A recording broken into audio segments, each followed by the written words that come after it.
মুখ সামনে কথা বলবা। আপনি জানেন সিভিল মুখ সামনে কথা বলবা বলছি। আপনি বলছেন না ফালতু কথা। আপনি কথা বলবেন বেশ। তুমি কে এখানে? তুমি কে? তুমি কে এখানে? তুমি সীমান্তে কে? তুমি কে এখানে? এখানে কে কথা বলবে বিজেপি কথা? তুমি কথা বলবে না। আমি এখানে কাজ করতে পারবেন না তো। আমি মিটিং এখানে কাজ আমি করতে পারবেন না। কি বলেন আপনি? ফালতু কথা। আপনি এখানে কাজ করতে আমাকে বলতে হবে। এখানে আমাকে বলতে হবে যে এখানে কাজ করতেছি আমি। বিএসএফ এর চোখে চোখ রেখে কথা বলছেন। তার বডি ল্যাঙ্গুয়েজ এবং অত্যন্ত কড়া ও আক্রমণাত্মক কণ্ঠস্বর বুঝিয়ে দিচ্ছিল বাংলাদেশ আর আগের মতো নতজানু হয়ে বসে থাকার পাত্র নয়। তিনি একেবারে স্পষ্ট ভাষায় বিএসএফ কে সতর্কবার্তা দিয়ে বুঝিয়ে দিয়েছেন, বাংলাদেশের 1 ইঞ্চি মাটি বা একজন নাগরিকের উপর যদি অন্যায়ভাবে আঘাত আসে তবে বিজিবি আর নীরব দর্শক হয়ে দাঁড়িয়ে থাকবে না। এই আক্ষরিক অর্থেই চরম আতঙ্কে অস্থির হয়ে পড়েছেন। এখন বুঝতে হবে ভূ রাজনীতির দাবার বোর্ডে এমন কোনো চাল চালা হয়েছে যা পুরো সমীকরণ উল্টে দিয়েছে। এখন সিদ্ধান্ত নিতে হচ্ছে তারা কি সাব্বাস সাব্বাস সাব্বাস সাব্বাস বাংলাদেশের বিজেপি তাদের সাহসী সৈনিক, তাদের সাহসী মায়ের সন্তান, সেটা আবার অলরেডি প্রমাণ করে দিয়েছে সীমান্তে। দর্শক, বিএসএফ সীমান্তে খুঁটি গেড়তে এসেছিল, অবশেষে ডাইরেক্ট কড়া ভাষায় নিষেধ করে দিয়েছে। তাদের জন্য জনাব তারেক রহমানের স্পষ্ট নির্দেশনা হচ্ছে তিনটা জিনিস জাস্ট ব্যালেন্স হলে দেখবেন বাকিটা ইতিহাস। I have a plan. দক্ষিণ এশিয়ার ভূ রাজনীতিতে শুরু হয়েছে এক নজিরবিহীন ভূমিকম্প। যে দাদাগিরি আর অহংকার নিয়ে প্রতিবেশী রাষ্ট্রগুলোকে যুগের পর যুগ দাবিয়ে রাখার স্বপ্ন দেখেছিল ভারত, আজ সেই অহংকারের পতন ঘটছে চোখের সামনে। ইতিহাসের সবচেয়ে বড় ফাইটার জেট ক্রয়ের দ্বার প্রান্তে বাংলাদেশ বিমান বাহিনী। দক্ষিণ এশিয়ার সামরিক ভারসাম্যে এক অভাবনীয় এবং কৌশলগত পরিবর্তনের ইঙ্গিত দিয়ে ঢাকার মাটিতে এসে পৌঁছেছে পাকিস্তানের সবচেয়ে আধুনিক যুদ্ধ বিমান। আসসালামু আলাইকুম প্রিয় দর্শক শ্রোতা, আশা করি সবাই ভালো আছেন। নতুন একটি ভিডিওতে সবাইকে স্বাগতম। ভারত বাংলাদেশ সীমান্তকে কেন্দ্র করে নতুন করে উত্তেজনার সৃষ্টি হয়েছে। সেই উত্তেজনাকে কেন্দ্র করে ভিডিওর শুরুতেই বেশ কিছু ভিডিওর অংশ বিশেষ আপনারা ইতিমধ্যেই দেখেছেন। মূলত আজকের এই ভিডিওটিতে সেই সকল ভিডিওর বিস্তারিত আলোচনা দেখতে পারবেন। ভিডিওর শুরুতেই যে সকল ভিডিও দেখেছেন তা থেকে হয়তো ইতিমধ্যেই আন্দাজ করতে পেরেছেন আজকের এই ভিডিওটি কতটুকু গুরুত্বপূর্ণ হতে চলেছে। অতএব চলুন কথা না বাড়িয়ে একটি লাইক দিয়ে সম্পূর্ণ ভিডিওটি দেখে আসি। তো কয়েকদিন ধরে সামাজিক যোগাযোগ মাধ্যমে একটি ভিডিও রীতিমতো দাবানলের মতো ছড়িয়ে পড়েছে, যা দেশের প্রতিটি মানুষের রক্ত গরম করে দিয়েছে। যারা ভিডিওটি দেখেছেন তাদের নিশ্চয়ই বুকটা গর্বে ভরে উঠেছে। ভিডিওটিতে দেখা যাচ্ছে বাংলাদেশ ভারত সীমান্তের কাঁটা তারের কাছে দাঁড়িয়ে একজন অকুতভয় বিজিবি কর্মকর্তা সরাসরি ভারতের সীমান্তরক্ষী বাহিনী বিএসএফ এর চোখে চোখ রেখে কথা বলছেন। তার বডি ল্যাঙ্গুয়েজ এবং অত্যন্ত কড়া ও আক্রমণাত্মক কণ্ঠস্বর বুঝিয়ে দিচ্ছিল বাংলাদেশ আর আগের মতো নতজানু হয়ে বসে থাকার পাত্র নয়। তিনি একেবারে স্পষ্ট ভাষায় বিএসএফ কে সতর্কবার্তা দিয়ে বুঝিয়ে দিয়েছেন, বাংলাদেশের 1 ইঞ্চি মাটি বা একজন নাগরিকের উপর যদি অন্যায়ভাবে আঘাত আসে তবে বিজিবি আর নীরব দর্শক হয়ে দাঁড়িয়ে থাকবে না। এই একটি ভিডিও মুহূর্তের মধ্যেই সোশ্যাল মিডিয়ায় ভাইরাল হয়ে যায় এবং এই দুঃসাহসিক ভূমিকার জন্য পুরো দেশ জুড়ে এখন প্রশংসায় ভাসছে আমাদের সীমান্তরক্ষী বাহিনী বিজিবি। সাধারণ মানুষ এখন নতুন করে বিশ্বাস করতে শুরু করেছে যে দেশের সীমান্ত আর অরক্ষিত নেই। বছরের পর বছর ধরে ভারত বর্ডারে যে মনস্তাত্ত্বিক ভয়ের দেয়াল তুলে রেখেছিল, বিজিবির এই এক কর্মকর্তাই যেন তা এক নিমিষে ভেঙে গুড়িয়ে দিয়েছেন। সেখানে এখন এমন কিছু অতন্দ্র প্রহরী দাঁড়িয়ে আছে যারা মাতৃভূমির সম্মানের জন্য যে কোনো কিছু করতে প্রস্তুত। ভাইরাল হওয়া এই ভিডিওটি আসলে কোনো বিচ্ছিন্ন ঘটনা নয়, বরং এটি পুরো সীমান্ত জুড়ে বিজিবির এক নতুন এবং আগ্রাসী অবস্থানের প্রতিচ্ছবি। বিএসএফ এর দীর্ঘদিনের দাদাগিরি এবং আগ্রাসনের বিরুদ্ধে বাংলাদেশ যে এবার শক্ত হাতে পাল্টা জবাব দিতে শুরু করেছে, তার সবচেয়ে বড় এবং বাস্তব প্রমাণ মিলেছে গত সোমবার সিলেটের সোনারহাট সীমান্তে। সেখানে বিএসএফ তাদের পুরনো অভ্যাস মতো রাতের অন্ধকারে বিনা উস্কানিতে বাংলাদেশের দিকে গুলি বর্ষণ শুরু করে। ভারতের হয়তো ধারণা ছিল বরাবরের মতো ঢাকা এবারও শুধু কড়া প্রতিবাদ লিপি বা ফ্ল্যাগ মিটিং এর আহ্বান জানিয়েই দায় সারবে এবং বিএসএফ পার পেয়ে যাবে। কিন্তু দিল্লির সেই পুরনো হিসাব এবার পুরোপুরি ভুল প্রমাণিত হয়েছে। বিএসএফ এর গুলির জবাবে বিজিবি এবার এক মুহূর্তও দেরি করেনি। কাঁটাতারের এপার থেকে বিজিবির জওয়ানরা তাদের অত্যাধুনিক অস্ত্র দিয়ে সাথে সাথে পাল্টা গুলি ছুড়ে বিএসএফ কে এক মোক্ষম এবং দাঁত ভাঙা জবাব দিয়েছে। বিজিবির এই অভাবনীয় এবং সাহসী পাল্টা পদক্ষেপে বিএসএফ রীতিমতো হতভম্ব হয়ে যায়। কেউ যদি গায়ে পড়ে ঝামেলা করতে আসে তবে তার জবাব কিভাবে দিতে হয় তা বিজিবি এখন খুব ভালো করে বুঝিয়ে দিচ্ছে। একটু গভীরভাবে বিশ্লেষণ করলে বুঝতে পারবেন, বাংলাদেশ এবং ভারতের মধ্যে থাকা এই সীমান্ত পৃথিবীর অন্য যে কোনো বর্ডারের চেয়ে সম্পূর্ণ আলাদা এবং অত্যন্ত জটিল। হাজার হাজার কিলোমিটার দীর্ঘ এই সীমান্তের প্রায় প্রতিটি সেক্টরে রয়েছে ঘন জনবসতি, কৃষি জমি এবং আন্তঃসীমান্ত সামাজিক সম্পর্ক। কিন্তু এর আড়ালে লুকিয়ে আছে চোরাচালানের অন্ধকার রুট, মানব পাচার করিডোর এবং সংঘবদ্ধ আন্তর্জাতিক অপরাধ চক্রের অত্যন্ত সক্রিয় উপস্থিতি। আর ঠিক এই ভূ রাজনৈতিক জটিলতার সুযোগ নিয়েই বিএসএফ দিন দিন আরো বেশি বেপরোয়া হয়ে উঠেছিল। কিন্তু প্রশ্ন হলো, বিএসএফ হঠাৎ করে কেন এতটা আগ্রাসী হয়ে উঠল? তারা কেন হঠাৎ করে এমন স্নায়ু যুদ্ধ শুরু করলো? বিশ্লেষকদের মতে এর শেকড় লুকিয়ে আছে কাঁটাতারের ওপারের নোংরা রাজনীতিতে। সাম্প্রতিক সময়ে পশ্চিমবঙ্গের অভ্যন্তরীণ রাজনৈতিক পরিস্থিতি, ভোটের রাজনীতি এবং বাংলাদেশের তথাকথিত অনুপ্রবেশকারী ইস্যুকে কেন্দ্র করে ভারতের রাজনৈতিক দলগুলো এক ধরনের চরম জাতীয়তাবাদী উন্মাদনা তৈরির চেষ্টা করেছে। নিজেদের অভ্যন্তরীণ রাজনৈতিক ব্যর্থতা ঢাকতে এবং সাধারণ ভোটারদের মনোযোগ অন্যদিকে ঘোরাতেই তারা বর্ডারকে ব্যবহার করে একটি কৃত্রিম উত্তেজনার সৃষ্টি করছে বলে মনে করছেন ভূ রাজনৈতিক বিশ্লেষকরা। আর এই নোংরা রাজনৈতিক খেলার সবচেয়ে বড় শিকার হচ্ছেন বাংলাদেশের নিরীহ সীমান্তবাসীরা। মাত্র কয়েক সপ্তাহের ব্যবধানে লালমনিরহাট সীমান্তে 2 জন বাংলাদেশি নাগরিককে যেভাবে নির্মমভাবে হত্যা করা হয়েছে তা পুরো সীমান্ত এলাকায় এক ভয়ঙ্কর আতঙ্ক এবং শোকের ছায়া তৈরি করেছে।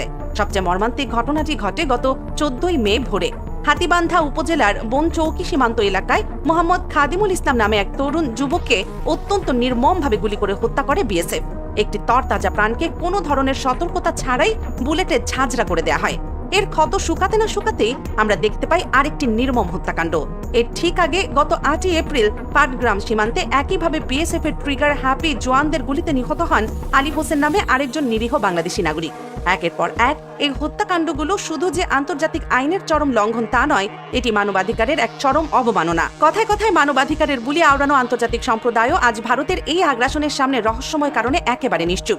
কিন্তু ভারতের আগ্রাসন শুধু গুলির মধ্যেই সীমাবদ্ধ নেই, তারা এখন প্রযুক্তিগতভাবেও বাংলাদেশের সার্বভৌমত্বকে চ্যালেঞ্জ করার দুঃসাহস দেখাচ্ছে। সম্প্রতি বুড়িমারি সীমান্ত এলাকায় বিএসএফ এর একটি অত্যাধুনিক নজরদারি ড্রোন সরাসরি বাংলাদেশ ভূখণ্ডে অনুপ্রবেশ করে এবং এক পর্যায়ে তা আছড়ে পড়ে। একটি স্বাধীন দেশের আন্তর্জাতিক সীমানা অতিক্রম করে সামরিক বা আধা সামরিক ড্রোন ওড়ানো কোনো সাধারণ ঘটনা নয়। এটি কি নিছকই কোনো দুর্ঘটনা ছিল, নাকি এর পেছনে লুকিয়ে আছে কোনো গভীর ইন্টেলিজেন্স গ্যাদারিং বা গোয়েন্দা নজরদারির মিশন? ভারতের গোয়েন্দা সংস্থা র এবং বিএসএফ কি যৌথভাবে বাংলাদেশের ভেতরে কোনো গোপন ম্যাপ তৈরি করার চেষ্টা করছে? ড্রোন আছড়ে পড়ার এই চাঞ্চল্যকর ঘটনাটি স্থানীয়দের মধ্যে যেমন নতুন করে চরম উদ্বেগের সৃষ্টি করেছে, তেমনি দেশের সামরিক এবং প্রতিরক্ষা বিশ্লেষকদেরও কপালে ভাঁজ ফেলে দিয়েছে। অনেকেই মনে করছেন ভারত বর্ডারে তাদের নজরদারি ব্যবস্থাকে নতুন করে ঢেলে সাজানোর যে ব্লুপ্রিন্ট করেছে এটি তারই একটি মহড়া হতে পারে। সীমান্তের এই সাধারণ মানুষের দাবি, তারা এখন নিজেদের দেশে এক চরম নিরাপত্তাহীনতায় ভুগছেন। প্রতিনিয়ত আতঙ্ক, ভয় আর এক বুক অনিশ্চয়তার মধ্যেই তাদের প্রতিটি দিন এবং রাত কাটছে। কখন কার দিকে বিএসএফ এর স্নাইপার রাইফেল তাক করা আছে, কখন কার ঘরের চালে ড্রোন এসে পড়বে, সেই ভয়ে তারা জমিতে চাষাবাদ পর্যন্ত ঠিক মতো করতে পারছেন না। সচেতন মহল এবং মানবাধিকার কর্মীরা বারবার একটি কথাই বলছেন, সীমান্তে এই নির্বিচার প্রাণহানি এবং আগ্রাসন অবিলম্বে বন্ধ করতে না পারলে বাংলাদেশ এবং ভারতের মধ্যকার সম্পর্কের অবশিষ্ট সুতোটুকু চিরতরে ছিঁড়ে যাবে। ভারত সরকারের উচ্চ পর্যায় থেকে বারবার প্রতিশ্রুতি দেওয়া হয়েছিল যে সীমান্ত হত্যা শূন্য কোঠায় বা জিরো টলারেন্সে নামিয়ে আনা হবে। তারা বলেছিল প্রাণঘাতী অস্ত্রের পরিবর্তে নন লিথাল ওয়েপন ব্যবহার করা হবে, কিন্তু বাস্তবে তার এক ফোঁটাও প্রতিফলন বর্ডারে দেখা যাচ্ছে না। বিশেষজ্ঞদের মতে বিএসএফ এর এই বেপরোয়া আচরণের সবচেয়ে বড় কারণ হলো জবাবদিহির চরম অভাব। আন্তর্জাতিক আইন অনুযায়ী সীমান্ত এলাকায় কোনো নিরস্ত্র বেসামরিক নাগরিকের উপর প্রাণঘাতী অস্ত্র ব্যবহার করা সম্পূর্ণ অগ্রহণযোগ্য এবং যুদ্ধাপরাধের শামিল। অথচ বাংলাদেশ ভারত সীমান্তে ঘটে যাওয়া এসব নির্মম হত্যাকাণ্ডের আজ পর্যন্ত একটি ঘটনারও কোনো সুষ্ঠু বিচার হয়নি। ফেলানি খাতুন থেকে শুরু করে খাদিমুল ইসলাম বা আলী হোসেন, প্রতিটি রক্তের দাগ ভারতের বিচারহীনতার নোংরা সংস্কৃতিকে আঙুল দিয়ে দেখিয়ে দেয়। তবে পরিস্থিতি যাই হোক না কেন, ভাইরাল হওয়া ওই ভিডিও এবং সোনারহাটের ঘটনা প্রমাণ করে যে বিজিবি এখন সম্পূর্ণ প্রস্তুত। উদ্ভূত এই ভয়াবহ সীমান্ত পরিস্থিতি মোকাবিলায় এখন অ্যাটাকিং পজিশনে অবস্থান করছে বর্ডার গার্ড বাংলাদেশ। লালমনিরহাট ব্যাটালিয়ন 15 বিজিবির অধিনায়ক লেফটেন্যান্ট কর্নেল মেহেদি ইমাম পিএসসি অত্যন্ত সুস্পষ্ট ভাষায় জানিয়েছেন যে দেশের সীমান্তের স্পর্শকাতর এলাকাগুলোকে এরই মধ্যে চিহ্নিত করা হয়েছে। শুধু তাই নয়, ওইসব রেড জোনগুলোতে গোয়েন্দা নজরদারি বা ইন্টেলিজেন্স গ্যাদারিং আগের চেয়ে কয়েক গুণ বাড়ানো হয়েছে। দিনরাত 24 ঘন্টা বিজেপির টহল কার্যক্রম এখন আরো জোরদার করা হয়েছে। দক্ষিণ এশিয়ার ভূ রাজনীতিতে শুরু হয়েছে এক নজিরবিহীন ভূমিকম্প, যে দাদাগিরি আর অহংকার নিয়ে প্রতিবেশী রাষ্ট্রগুলোকে যুগের পর যুগ দাবিয়ে রাখার স্বপ্ন দেখেছিল ভারত। আজ সেই অহংকারের পতন ঘটছে চোখেরই সামনে। আন্তর্জাতিক কূটনীতি থেকে শুরু করে আঞ্চলিক রাজনীতি সবখানেই একের পর এক চরম ব্যর্থতা আর অপমানের শিকার হচ্ছে নয়াদিল্লি। একদিকে আন্তর্জাতিক আদালতে পাকিস্তানের কাছে ভারতের ঐতিহাসিক পরাজয়, অন্যদিকে বাংলাদেশের নতুন সরকারের নেয়া যুগান্তকারী সব মেগা প্রকল্পে ভারতের পানি রাজনীতির কফিনে শেষ পেরেক ঠুকে দেওয়া হয়েছে। একই সাথে বাংলাদেশ ও পাকিস্তানের মধ্যে গড়ে ওঠা নতুন সামরিক ও কূটনৈতিক সমীকরণ ভারতের রাতের ঘুম হারাম করে দিয়েছে। কিভাবে ভারত তার নিজের খোঁড়া গর্তে নিজেই পড়ছে এবং কিভাবে বাংলাদেশ ও পাকিস্তান এক হয়ে ভারতের আধিপত্যবাদকে চূর্ণ বিচূর্ণ করে দিচ্ছে, তার পেছনে রোমাঞ্চকর সব সমীকরণ নিয়ে সাজানো হয়েছে আজকের এই আয়োজন। পুরো বিষয়টি গভীরভাবে বুঝতে এবং দক্ষিণ এশিয়ার আগামীর ভবিষ্যৎ সম্পর্কে জানতে ভিডিওটি না টেনে শেষ পর্যন্ত দেখার বিনীত অনুরোধ রইল। শুরু করা যাক ভারতের আন্তর্জাতিক অপমানের সবচেয়ে বড় অধ্যায়টি নিয়ে। গত বছরের এপ্রিলে ভারত ও পাকিস্তানের মধ্যে যখন সীমান্ত উত্তেজনা চরমে, তখন পাকিস্তানকে শায়েস্তা করার জন্য এক জঘন্য অমানবিক পথ বেছে নেয় নয়াদিল্লি। তারা প্রকাশ্যে হুমকি দেয় যে ভারত থেকে পাকিস্তানে বয়ে যাওয়া সিন্ধু নদীর পানি তারা পুরোপুরি বন্ধ করে দেবে। পানিকে অস্ত্র হিসেবে ব্যবহার করে একটি স্বাধীন রাষ্ট্রকে ভাতে পানিতে মেরে ফেলার এই নগ্ন হুমকি ছিল 1960 সালের ঐতিহাসিক সিন্ধু পানি চুক্তির সুস্পষ্ট লঙ্ঘন। ভারত ভেবেছিল তাদের এই হুমকিতে পাকিস্তান ভয় পেয়ে মাথা নত করবে, কিন্তু হিসাবের খাতায় চরম ভুল করেছিল মোদী সরকার। পাকিস্তান মাথা নত তো করেইনি, উল্টো সোজা চলে যায় নেদারল্যান্ডসের দ্য হেগে অবস্থিত আন্তর্জাতিক সালিশি আদালতে। সেখানে দীর্ঘ আইনি লড়াইয়ে ভারতের সমস্ত যুক্তি তাসের ঘরের মতো ভেঙে পড়ে। আন্তর্জাতিক আদালত স্পষ্টভাবে জানিয়ে দেয় যে 1960 সালের চুক্তি এখনো বহাল আছে এবং কোনো রাষ্ট্র একতরফাভাবে এই চুক্তি স্থগিত বা বাতিল করতে পারবে না। অর্থাৎ ভারত চাইলেই পাকিস্তানের পানি আটকে দিতে পারবে না। ভারতের এই একতরফা পদক্ষেপকে আদালত সম্পূর্ণ অবৈধ ঘোষণা করে। আন্তর্জাতিক অঙ্গনে ভারতের এই পরাজয় ছিল রীতিমতো গালে চপঘাটের মতো। যে ভারত নিজেদেরকে বিশ্বমঞ্চের মরদ বলে দাবি করে, সেই ভারত আইনি লড়াই পাকিস্তানের কাছে রীতিমতো ধরাশায়ী হলো। এই রায় শুধু পাকিস্তানের বিজয় ছিল না, এটি ছিল ভারতের পানি সন্ত্রাসের বিরুদ্ধে আন্তর্জাতিক সম্প্রদায়ের এক কড়া সতর্কবার্তা। কিন্তু ভারতের এই পানি সন্ত্রাসের সবচেয়ে বড় এবং নীরব শিকার কে? উত্তরটা আমাদের সবারই জানা, বাংলাদেশ। দীর্ঘ 4 দশকেরও বেশি সময় ধরে ভারত বাংলাদেশের সাথে যে জঘন্য বেইমানি ও পানি রাজনীতি করে আসছে, তার কোনো তুলনা বিশ্ব ইতিহাসে নেই। আন্তর্জাতিক আইন ও রাজনীতি তোয়াক্কা না করে ভারত উজানে একের পর এক বাঁধ নির্মাণ করেছে। তাদের নীতি অত্যন্ত পরিষ্কার এবং নিখুঁত।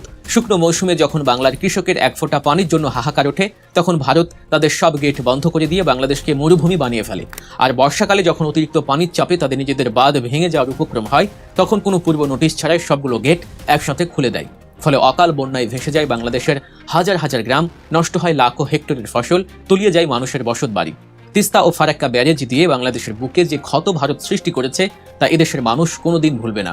বছরের পর বছর ধরে গাজরের মতো তিস্তা চুক্তির মূলা ঝুলিয়ে রেখে বাংলাদেশের সাথে শুধুই প্রতারণা করে গেছে ভারত। কিন্তু দিন বদলেছে। তারেক রহমানের নেতৃত্বাধীন বর্তমান সরকার ভারতের এই ছলচাতুরির মোক্ষম জবাব দিতে শুরু করেছে। দিল্লির মুখের দিকে তাকিয়ে আর বসে নেই বাংলাদেশ। ভারতের ছদ্মবেশী বন্ধুত্বের মুখোশ ছিঁড়ে ফেলে সরকার হাতে নিয়েছে এক যুগান্তকারী পদক্ষেপ, পদ্মা ব্যারেজ প্রকল্প এবং বহু কাঙ্ক্ষিত তিস্তা মহাপরিকল্পনা বা তিস্তা মেগা প্রজেক্ট। এই তিস্তা মহাপরিকল্পনা বাস্তবায়িত হলে তা হবে বাংলাদেশের অর্থনীতির জন্য এক গেম চেঞ্জার। ভারতের উপর পানির জন্য নির্ভরতার দিন চিরতরে শেষ হয়ে যাবে। এই মেগা প্রকল্পের মাধ্যমে নদী ড্রেজিং, বিশাল জলাধার নির্মাণ এবং পানি সংরক্ষণের এমন এক আধুনিক ব্যবস্থা গড়ে তোলা হবে, যার ফলে শুকনো মৌসুমেও উত্তরাঞ্চলের কৃষি জমি থাকবে সুজলা সুফলা। আর বর্ষায় ভারতের ছেড়ে দেওয়া অতিরিক্ত পানি সুকৌশলে নিয়ন্ত্রণ করে বন্যার হাত থেকে রক্ষা করা হবে লাখো মানুষকে। একইভাবে পদ্মা ব্যারেজ প্রকল্প বাস্তবায়িত হলে দক্ষিণ পশ্চিমাঞ্চলের মিঠা পানির সংকট দূর হবে, ঠেকানো যাবে সমুদ্রের নোনা জলের আগ্রাসন। সরকারের এই দূরদর্শী সিদ্ধান্তে ভারতের কর্তা মহল এখন রীতিমতো হতবাক। তারা বুঝতে পারছে পানি দিয়ে বাংলাদেশকে আর ব্ল্যাকমেইল করা যাবে না। বাংলাদেশের এই পানি সম্পদ ব্যবস্থাপনায় স্বয়ংসম্পূর্ণতা অর্জন হবে ভারতের আঞ্চলিক রাজনীতির কফিনে সবচেয়ে বড় পেরেক। এই প্রকল্পগুলো সফল হলে বাংলাদেশের অর্থনীতিতে যে অবিশ্বাস্য জোয়ার আসবে, তা দক্ষিণ এশিয়ায় বাংলাদেশকে এক অপ্রতিরোধ্য শক্তিতে পরিণত করবে। ভারতের জন্য সবচেয়ে বড় দুঃসংবাদ এখানেই শেষ নয়। ভারতের একগুঁয়েমি আর আধিপত্যবাদী আচরণের কারণেই আজ দক্ষিণ এশিয়ার ভূ রাজনীতিতে এক নতুন মেরুকরণ তৈরি হয়েছে। কথাই বলে, শত্রু শত্রু আমার বন্ধু। ভারতের লাগাতার আগ্রাসী নীতির কারণে আজ বাংলাদেশ ও পাকিস্তান এক অভূতপূর্ব কৌশলগত ও সামরিক জোটের দিকেই এগিয়ে যাচ্ছে। একসময়ের বৈরী এই দুই দেশের মধ্যে এখন সামরিক খাতে যে বিস্ময়কর উন্নয়ন ঘটছে, তা নয়াদিল্লির সাউথ ব্লকে রীতিমতো ভূমিকম্প সৃষ্টি করেছে। সম্প্রতি সংবাদ মাধ্যমের জোর গুঞ্জন এবং আন্তর্জাতিক প্রতিরক্ষা বিশ্লেষকদের মতে বাংলাদেশ ও পাকিস্তানের মধ্যে সামরিক সহযোগিতা এক নতুন উচ্চতায় পৌঁছাতে যাচ্ছে। বিশেষ করে পাকিস্তানের তৈরি অত্যাধুনিক JF-17 থান্ডার যুদ্ধবিমান বাংলাদেশের আকাশসীমায় যুক্ত হওয়ার খবরে ভারতের ঘুম হারাম হয়ে গেছে। এই JF-17 থান্ডার হলো চীন ও পাকিস্তানের যৌথ প্রযুক্তিতে তৈরি এমন এক মাল্টি রোল কম্ব্যাট এয়ারক্রাফট, যা ভারতের যে কোনো প্রতিরক্ষা ব্যবস্থাকে চ্যালেঞ্জ জানাতে সক্ষম। বাংলাদেশ যদি এই যুদ্ধবিমান নিজেদের বিমান বাহিনীতে যুক্ত করে এবং পাকিস্তানের সাথে প্রতিরক্ষা চুক্তি আরও জোরদার করে, তবে তা হবে ভারতের জন্য দুই ফ্রন্টের এক ভয়াবহ দুঃস্বপ্ন। সামরিক এই সহযোগিতার পাশাপাশি দুই দেশের মধ্যে বাণিজ্য ও সরাসরি নৌ যোগাযোগও বৃদ্ধি পাচ্ছে। সম্প্রতি করাচি থেকে সরাসরি চট্টগ্রাম বন্দরে পণ্যবাহী জাহাজ আসার ঘটনা প্রমাণ করে যে ভারতের উপর নির্ভরশীলতা কাটিয়ে বাংলাদেশ ও পাকিস্তান নিজেদের মধ্যে শক্তিশালী অর্থনৈতিক করিডর তৈরি করেছে। এই ঘটনাগুলো স্পষ্ট বার্তা দেয় যে ভারত তার প্রতিবেশী রাষ্ট্রগুলোকে সম্মান না করে যে বিগ ব্রাদার সুলভ আচরণ করে আসছিল, তার দিন শেষ। ভারত ভেবেছিল তারা পাকিস্তান ও বাংলাদেশকে আলাদা রেখে নিজেদের ফায়দা লুটবে, কিন্তু তাদের সেই অহংকার আজ তাদেরকেই কোণঠাসা করে ফেলেছে। কূটনৈতিক বিশ্লেষকদের মতে আন্তর্জাতিক আদালতে পাকিস্তানের বিজয় এবং বাংলাদেশের তিস্তা ও পদ্মা ব্যারেজের মতো মেগা প্রজেক্ট হাতে নেওয়ার সিদ্ধান্ত প্রমাণ করে ভারত এখন তার প্রতিবেশীদের কাছে প্রাসঙ্গিকতা হারাচ্ছে। একটি দেশের পররাষ্ট্রনীতির সবচেয়ে বড় সাফল্য হলো তার প্রতিবেশীদের সাথে সুসম্পর্ক বজায় রাখা, কিন্তু ভারত তার উল্টোটাই করেছে। নেপাল থেকে শুরু করে মালদ্বীপ আর পাকিস্তান থেকে শুরু করে বাংলাদেশ, আজ প্রায় প্রতিটি প্রতিবেশী রাষ্ট্র ভারতের আধিপত্যবাদকে প্রত্যাখ্যান করছে। বাংলাদেশ আজ মাথা উঁচু করে দাঁড়াচ্ছে। তারেক রহমান সরকারের এই সাহসী পদক্ষেপগুলোর কারণে দেশ আজ পানি সংকটের মতো অস্তিত্ব রক্ষার লড়াইয়ে জয়ী হতে চলেছে। তিস্তা ও পদ্মার বুকে যখন পানি থই থই করবে, যখন উত্তরাঞ্চলের কৃষকের মুখে হাসি ফুটবে, তখন ভারতের সমস্ত ষড়যন্ত্রের জাল ছিন্ন ভিন্ন হয়ে যাবে। আর সামরিক ও অর্থনৈতিক ক্ষেত্রে বাংলাদেশ পাকিস্তান সম্পর্ক যেভাবে নতুন মোড় নিচ্ছে, তাতে আগামী দিনগুলোতে ভারত দক্ষিণ এশিয়ায় একঘরে হয়ে পড়ার তীব্র ঝুঁকিতে রয়েছে। প্রতিবেশীদের সাথে সুসম্পর্ক না রেখে তাদের পিঠে ছুরি মেরে যে নিজের আঁখের গোছানো যায় না, এই চরম সত্যটি আজ ভারতকে হারে হারে টের পেতে হচ্ছে। আমি আশা করছি সম্পূর্ণ ভিডিওটি দেখেছেন এবং এই ভিডিওর সাপেক্ষে আপনার কি মতামত সেটা অবশ্যই কমেন্ট বক্সে জানিয়ে যাবেন। ভিডিওটি ভালো লেগে থাকলে শেয়ার করতে ভুলবেন না। আমাদের এই চ্যানেলে নতুন হয়ে থাকলে চ্যানেলটি সাবস্ক্রাইব করে চ্যানেলের পাশে থাকবেন।